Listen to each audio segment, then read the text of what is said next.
Magandang araw mga kaalyansa, salamat po sa walang sawang pagsuporta kay Ghislaine.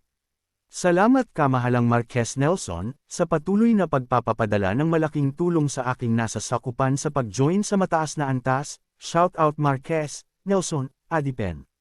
Mag-random shout out po ulit tayo ngayon mga kaalyansa, mag-comment lang po kayo ng mga gustong ninyong ipa-shout out.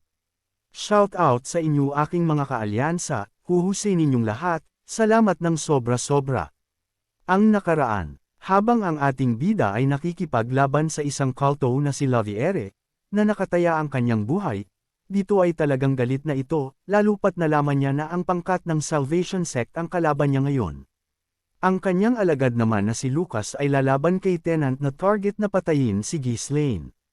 Pagpapatuloy, nagsimula na ang laban ni Lucas at ni Tenant dito ay naunang sumugod si Lucas papunta sa kanyang kalaban, seryoso at talagang galit ito na tapusin ang kanyang kalaban. Ibang klase talaga si Lucas pagdating sa sibat, at makikita na talagang tatapusin niya itong kalaban, dahil ang talam ng kanyang sandata ay naging dalawa, para lang lituhin at puruhan kaagad ang isang ito, kaya lang napaka-kalmado ng isang ito.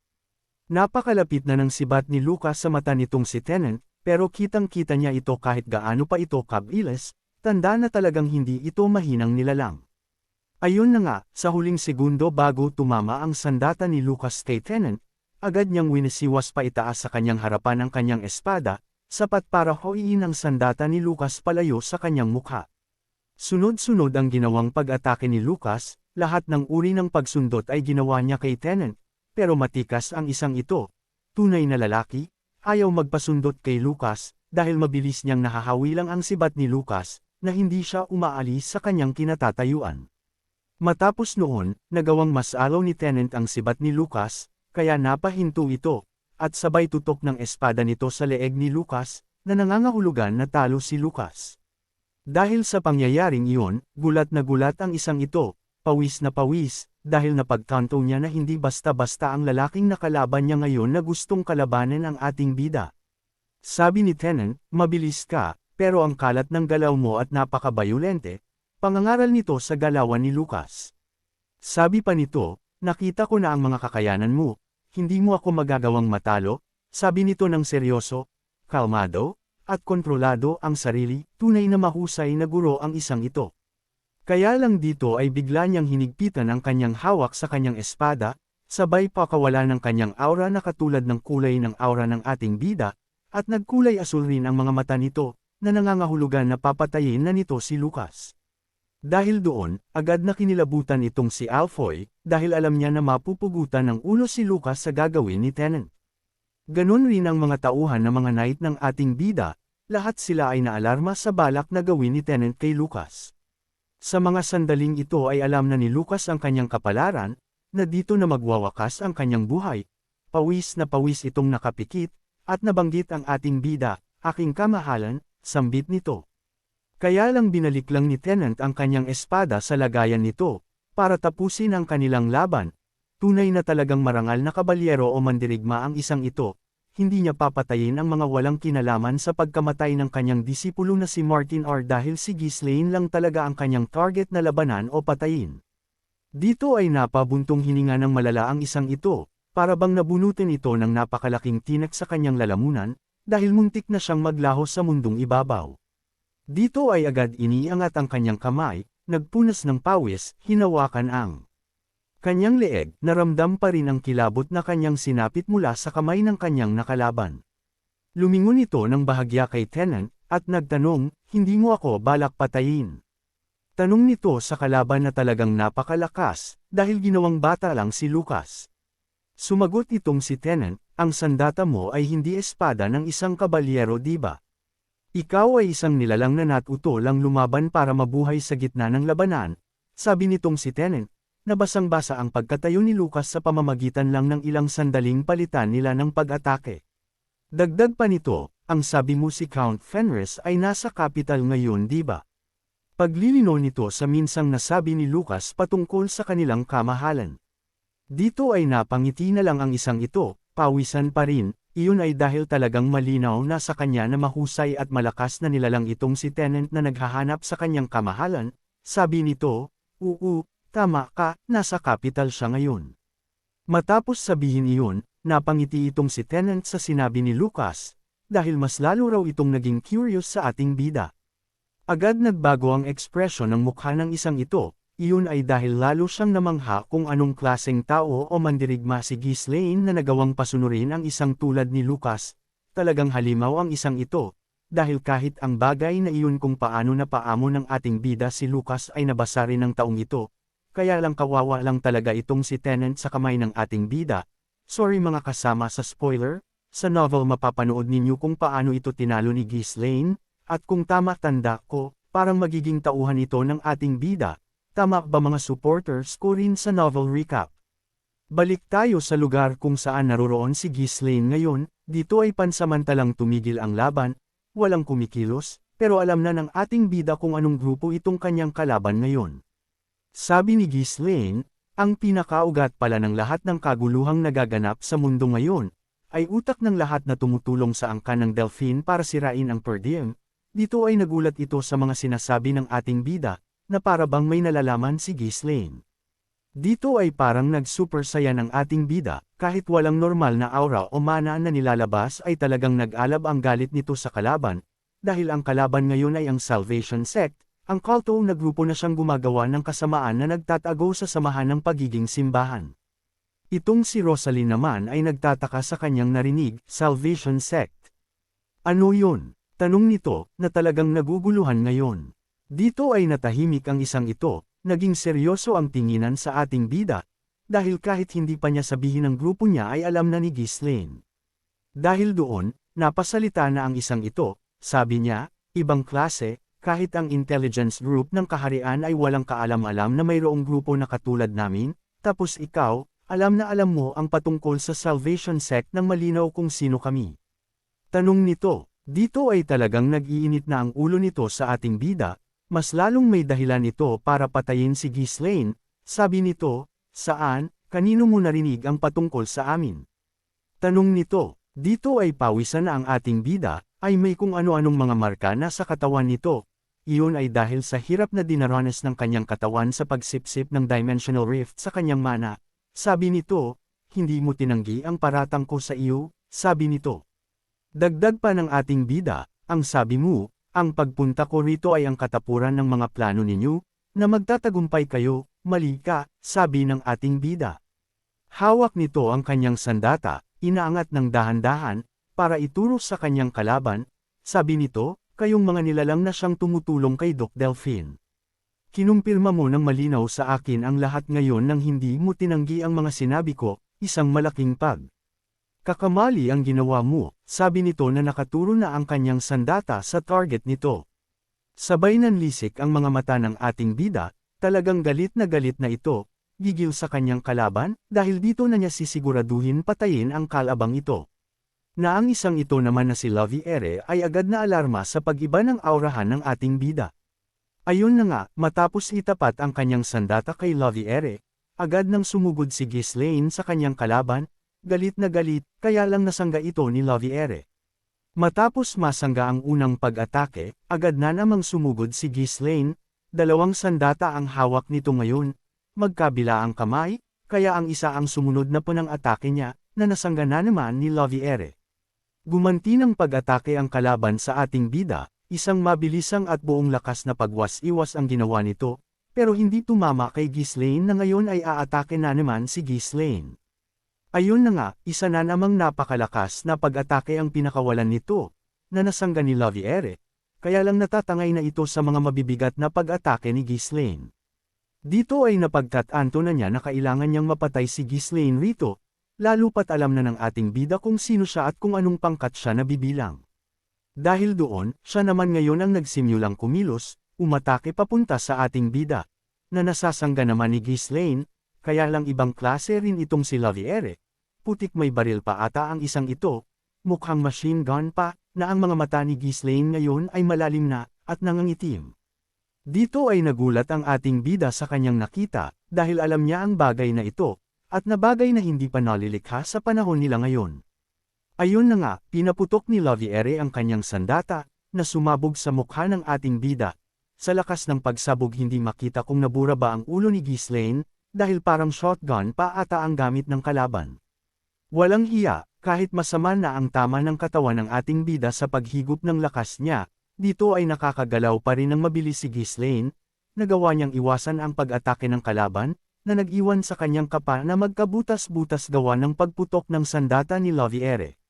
Mabilis na nag-counter-attack si Ghislaine, winasiwas niya ng mabilis at buo ang kanyang espada sa harapan, pero nagawa ni Laviere na umatras para maiwasan ang pag-atakeng iyon ng ating bida.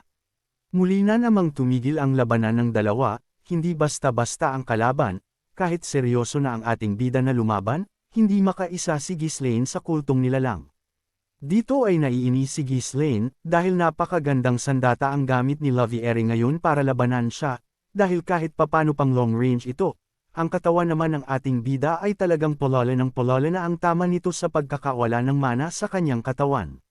Dito ay sumagot ang isang ito sa kung anong uri ng sandata ang gamit niya, sabi nito, ang gamit kong ito ay isang hand cannon, nagpapasabog ito gamit ang mga bolitas, na may gunpowder, ito raw ay isang sandata na hindi pinahahalagahan dahil sa mahika o mana. Pero para kay Laviere, perpektong sandata raw ito ngayon, lalong nasa lugar sila na hindi makakagamit ng mana, kaya sa labang ito ay talagang delikado ang ating bida. Pero kahit na ganoon, bida itong si Ghislaine, pag namatay ito dito tapos ang kwento, kaya tiyak mananalo ito, kaya lang sa paanong paraan. Ayun na nga, napakaduga, long range na ang kalaban, pinaputakan niya ng walang humpay ang itaas na bahagi kung saan naroroon ang ating bida, para bumagsak ito papunta sa ibaba kung saan naroon si Ghislaine. Napagtanto ni Ghislaine kung anong plano ng kanyang kalaban, na balak itong ilibing siya ng buhay rito. Ayun na nga, nagbagsakan ang mga matutulis na mga batong ito mula sa itaas patungo sa ating bida, kaya kailangang gumalaw. Galaw ni Ghislaine, kaya sumugod na ito pasugod sa kalaban. At dahil short range lang ang ating bida, melee type, inihagis niya ang kanyang sandata para makaatake ito ng malayuan kay Laviere. Kaya lang dual purpose ang sandata ni Laviere, pwedeng pang malapitan, at pwede ring pang malayuan, na hinawi lang nito ang espada ni Ghislaine na lumapit sa kanya, na tumalsik papalayo. Kaya lang ang ginawang iyon ni Ghislaine ay pag-divert lamang, para ilayo ang mag-amata ng kalaban sa susunod niyang gagawin, na ngayon nga ay naririto na, natatagpasan na ang ulo ng kalaban. Putik na yan, nakailag pa ang makong, may sapalos ang walang hiya, hindi na naman tumama ang ating bida sa kalaban. Nag-counter-attack si Laviere, pinalo niya ng pa-home run ang kalaban, nakailag ang ating bida, lumundag ito patalikod, at lumapag ng maayos, na naghahanda naman sa susunod na pag-atake nito. Ayun na nga, dito ay nagpalitan na ng mga pag-atake ang dalawa sa isa't isa, parehas walang gustong magpatalo. Delikado ang laban na ito kay Ghislaine pag tumagal pa ang laban, dahil siya lugi sa labang ito, kaya kailangan na niyang matapos ito sa lalong madaling panahon. Puro malalakas na pag-atake ang parehas na ginagawa ng bawat isa para lang mapatay ang kalaban, kaya lang talagang walang gusto sa kanilang magpatalo ngayon. Dito ay hirap na rin talaga si Laviere, pawisan na ang mukha nito ngayon, pero ang kanyang sandata na parang baseball bat ay malapit nang tumama sa ulo ng ating bida. Kaya lang hindi lang siya ang marunong tumempo ng pag-atake, dahil ang espada ng ating bida ay malapit nang tumama sa mukha ng isang ito. Putik talaga ang isang ito, napakatibay, nakailag na naman, sarap sumama na sa laban at birahin ng isang ito. Sa kanyang sombrero lamang tumama ang espada ng ating bida, pero may dugong lumabas rito. Ayun na nga, nakaisa na ang ating bida, isang palantadaan na unti-unti nang kumakapit ang mga pangil ni Ghislaine rito, na alam na rin ng isang ito na napapasok na ni Ghislaine ang kanyang depensa. Agad niyang sinipa si Ghislaine para mapalayo ito sa kanya, dahil pag nagpatuloy ang palitan ng pag-atake na magkalapit sila ay siya ang delikado. Ayun na nga, muli na namang huminto ang laban, at nagkaroon ng distansya sa kanilang dalawa ngayon. Dito ay hininggal ang ating bida, malalim na ang kanyang paghinga, at patuloy rin ang pagtulo ng pawis sa kanya. Dito ay pawisan na rin ang isang idol, hawak niya ang kanyang bell, sabi nito, mukhang hindi kita kayang pigilan gamit lang ang mga simpleng tauhan ko. Agad na pinatunog nito ng malakas ang kanyang maliit na bell, at nagsabi na bilang Maginoo raw ayaw niyang gamitin ang bagay na ito, na ang mga sundalo ay agad na pumunta sa gitna ng labanan, na ang isa ay may nakatarak pang espada sa leeg nito. Ang isa na malapit kay Rosalyn ay kumilos na rin, at dinaanan lang nito ang dalaga na parabang bulag ito, dahil tumalsik si Rosalyn sa pagharurot ng kalaban. Tatlong kalaban na ngayon ang nagmamadaling pagtulungan ng ating bida, talagang madaya ang kalaban, gustong talunin si Ghislaine gamit ang bilang ng makakalaban nito. Sabi ng isang ito, mga Holy Knight na hindi natatakot sa kamatayan, oras na para gampanan ninyo ang inyong mga tungkulin, utos nito sa kanyang mga laruan. Walang hiya, sa paglapit ng mga sandaling patay na sa ating bida, biglang sumabog ang mga ito. Mukhang Suicide Squad pala ang mga iyon para makaisa sa ating bida si Laviere. Dito ay nanlisik ang mga mata ng ating bida, at nagliwanag ng husto ang mukha nito dahil sa matinding pagsabog. Napakalakas, hindi basta-basta ang pagsabog na iyon, at hindi ito normal na apoy, dahil kulay asul na pagsabog ito, na hindi makita ang ating bida rito ngayon. Ang babaeng ito naman ay kinilabutan sa napakalakas na pagsabog na iyon. Dahil alam niya na delikado si Ghislaine sa pagsabog na iyon, lalo pat hindi na niya makita pa ang ating bida. Sa lakas rin ng pag-asabog, naapektuhan rin ang lugar, ang mga batong matutulis sa itaas ay nagkalaglagan rin. Kaya lang kahit anong gawin ng kalaban hindi niya mapapatay ang bida, dito ay nagsalita si Ghislaine, gumagamit ka ng mga katawan ng tao para subukan sila sa mga eksperimento ninyo, at tinatawag pang mga Holy Knight o kung ano, sabi ni Ghislaine na nakikita ang anyo nito sa gitna ng mga usok. Nang marinig na nagsalita ang ating bida, kinabahan na ang isang ito, pawisan na ng malala ang isang ito, at parang nagulat at nabigla pa ito sa kanyang nakikita ngayon. Ang kapangyarihan na iyan, sabi ni Laviere, paano mo nagagawang gumamit ng mana? Sabi ng kalaban, na si Ghislaine ang mana na lumalabas rito ngayon ay kulay pula na. Sabi naman ni Ghislaine, pinapakawalan ko lang ang mga mana sa katawan ko na hinihigop ng lugar na ito, na ngayon nga ay sugatan na ang ating bida gawa ng pagsabog, puro dugo na rin ang mukha nito, na tumutulo sa kanyang mukha. Sabi naman ni Laviere, hindi ko alam kung anong kadayan ang ginagawa mo ngayon at may mana ka parent, pero isang malaking pagkakamali na ang ginagawa mo ngayon. Sa dami ng mana na nilalabas mo ngayon, mas lalo mo lang pinabibilas ang paglaki ng Dimensional Rift, paliwanag nito.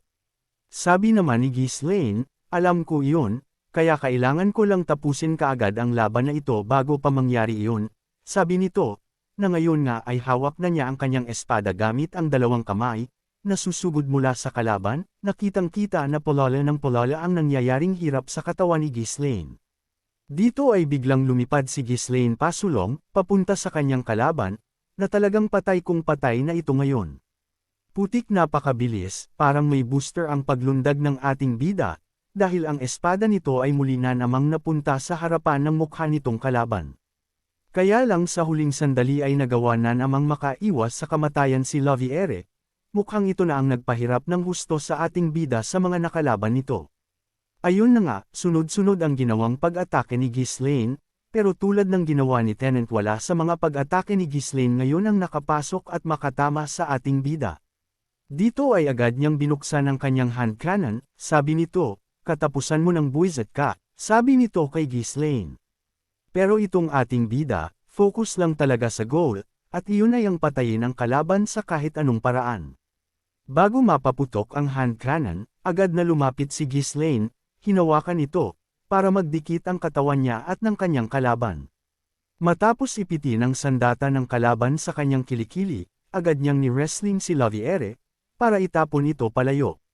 Ayun na nga, nagawa niyang iangat ang kalaban, at nakuha nito ngayon ang sandata ni Laviere, at sabay tutok nito ng mariin sa hand cannon sa katawan ni Laviere. Matapos noon, agad na pinaputok ito ng ating bida, at sapul sa katawan ang kalaban, sahod na sahod ng dibdib nito ang pagsabog, na nagtalsikan ang mga dugo mula sa katawan nito na tumagos sa likuran. Putik kang makong, kainis ka, dapat sa mukha mo na lang pinasabog ang hand cannon, duguan ngayon ang isang ito, talagang napuruhan sa sarili niyang sandata. Dito ay nakaluhod na si Laviere sa harapan ng ating bida, hirap gumalaw, duguan, at patuloy na tumatagas ang dugo nito mula sa kanyang sugat, ninakatingin sa ating bida, at hindi makapaniwala sa lakas ng ating bida. Narinig na niya ang mga ulat patungkol sa lakas ng ating bida mula sa angkan ng Delphine, pero ngayong nakita na niya, halos katulad nga ito ng kapangyarihang taglay nila, isang kapangyarihan na nakakatakot, pero may pagkakaiba sa gamit-gamit ni Doc Delphine. Tapos na kaya talaga ang laban ng ating bida ngayon, o magta-transform pa si Laviere? Abangan!